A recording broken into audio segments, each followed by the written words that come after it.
عمران خان اور د پی ټی آی د پاره غټه خوشخبری راغلی د جی په القادر ټرست کیس کې د عمران خان ضمانت منظور شو. اسلام آباد های کورټ د عمران خان د رهایی حکم هم جاری کړی دی، خو عمران خان با کله رها کیږي. نور کم کیسونه په عمران خان باندې دي، د نورو کیسونو صورتحال څه دی هغه هم په دې ویډیو کې تاسو سره ډیسکس کوم.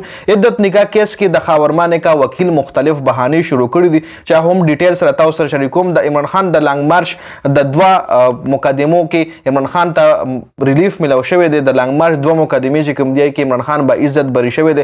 د 9 مې یو مقدمه کې هم عمران خان با عزت بری شوی دی.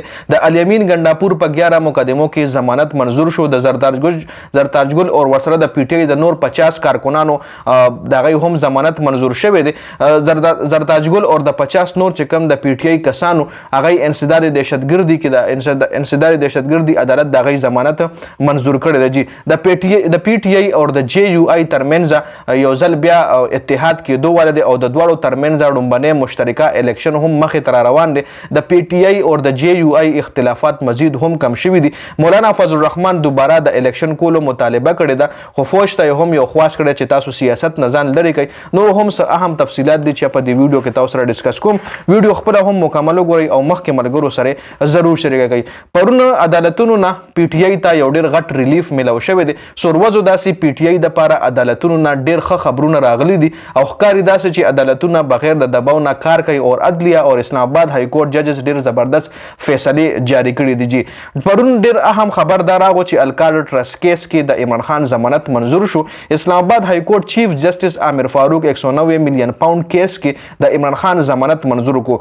عدالت چې کله د ضمانت منظور کولو سره سره د عمران خان د رهایی حکم هم جاری کو په دې کیس کې. اوس عمران خان ولې نه دی رها شوی؟ ځکه چې عمران خان نور کیسونه دي مخکې ویډیو کې اورئ. عمران خان به 10 لک روپو مچلکې چې کوم دي هغه جمع کوي. د عمران خان وکیل لطیف کوسا په دې کیس کې ډیر زبردست دلایل ورکړي دي. عدالت ویلي دي چې په دې کیس کې عمران خان هیڅ قسمه ذاتی فایده نه ده اغشته او دینه علاوه عدت نکاح کیس چې کوم دی په هغه کې د خاورمانه کا د بشرا بیبي سابقه خاورمانه کا وکیل چې کوم دی هغه مختلف بهانې شروع کړي دي او دا کیس نور هم ډیلی کوي. خو عدالت سماعت چې کوم دی 23 مئی پورې ملتوي کړی دی.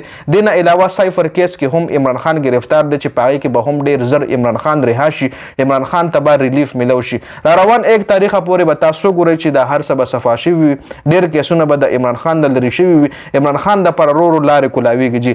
دینه علاوه خان چې کوم دی کپتان د 9 مئی په مقدمه کې با عزت بری شوی دی. د لانګ مارچ په 2 مقدمو کې خان کپتان با عزت بری شوی دی.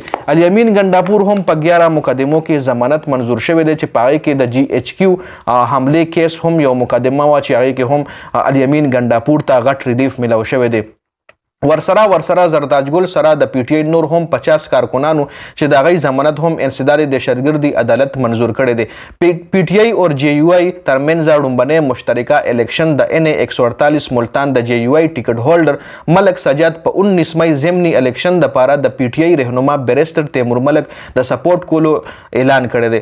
مطلب ملک سجاد چې کوم دی په دغه حلقه باندې به الیکشن لړاول خو د پی ټی آی د پاره غنا شوی دی او د پی ټی آی چې کوم امیدوار دی تیمور ملک هغه سپورټ کوي. جی دین علاوه د پی ټی آی او د جی یو آی اختلافات مزید نور هم کمیدو طرف ته روان دي.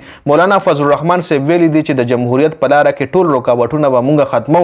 رؤوف حسن یو سور ورځې مخکې د پی ټی آی رؤوف حسن یو سور ورځې مخکې دا بیان جاری کړو چې د عمران خان او د مولانا فضل الرحمن صاحب ملاقات په هم کیږي. عمران خان چې کله هم رها شي نو مولانا سره به ملاقات کیږي او کېدې شي مولانا او د عمران خان ملاقات په جیل کې هم وشي. جی دین علاوه اسد کیسر او د مولانا ملاقات هم مخکې شو تاسو لدی یادي. بل طرف ته مولانا صاحب دوباره د الیکشن کولو مطالبه هم کړې ده چې موجوده حکومت ته استعفا واخلي او فوج د ځان د الیکشن نه لري اوساتي او د عوامو د اوټ عزت او د اوشي عوامو د عوامو اوټ لدی عزت ورکړل شي او کچري عوام را پان نسیدل نمونګ نور هم غلامي طرف ته روان یو. جی اسټابلیشمنت ملازم دی حکمران نه دی. اسټابلیشمنت ملازم او حکمرانی دواړه کوي. د پی ټی آی سره زموږ هیڅ قسم دشمنی نشته، هیڅ قسم پرسنل ذاتیات ور سره نشته، هیڅ قسم ذاتی دشمنی زموږ پی ټی آی سره نشته. دا بیان چې کوم دی مولانا فضل الرحمن صاحب جاری کړی دی. جی نو په دې ویډیو کې دا اهم اپډیټ سو د ویډیو کتلو زیاته مننه. ویډیو ضرور مخکې ملګرو سره شریک کړئ. والسلام.